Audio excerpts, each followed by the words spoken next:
when you know a guy like this is out there who's basically stealing nuclear secrets, why did the United States not act on this in the 70s and the 80s and just nipped it in the bud right there and then? Great question. I don't know. I mean, that's a wonderful question, Ishan.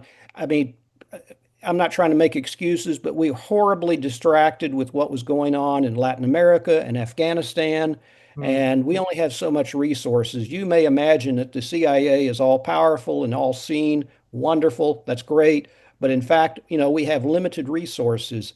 And I guess we were consumed with, okay, well, when the Russians invaded Afghanistan, we were consumed with what was going on in Latin America, and we had only some limited resources to track what AQ Khan was doing in Europe with his network there. Oh, we were aware of some of that. Yeah, absolutely. I Let, yeah, let me yeah. yeah, let me hazard another speculation through the course of my research.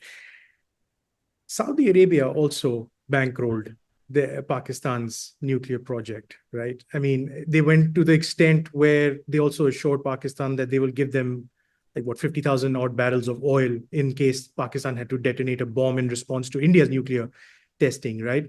Was this was Saudi pressure also one of the elements behind America's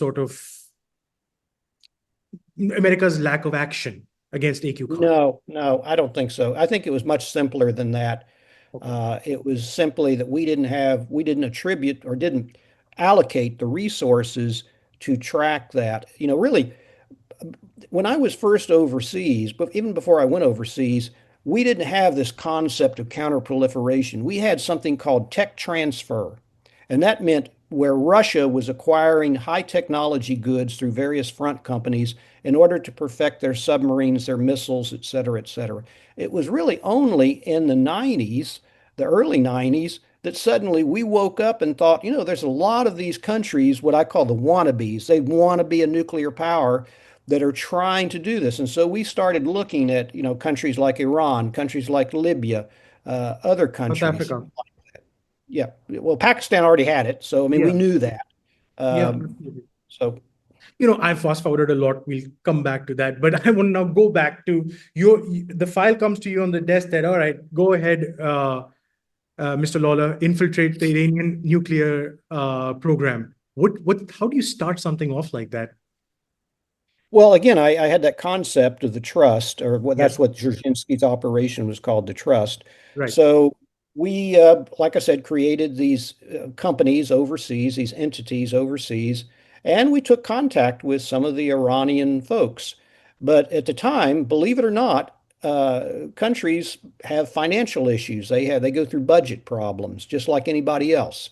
And so we weren't doing any business with the Iranians at all. We had good cordial relations with these people.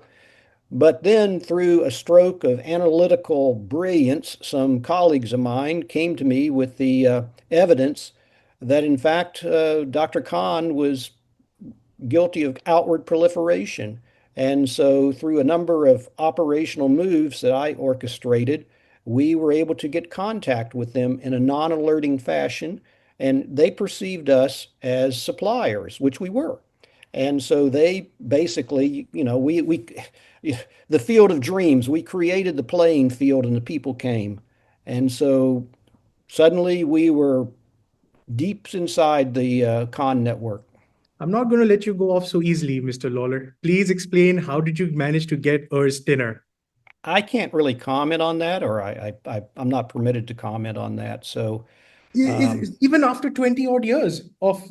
no, no, let me tell you, Sean, we're always sensitive about things like that. And so I cannot uh, do that today. I'm sorry. Maybe, That's maybe fair. in 10 years, I don't know, but I'm not permitted to comment on anything, any of the relations we had with other folks.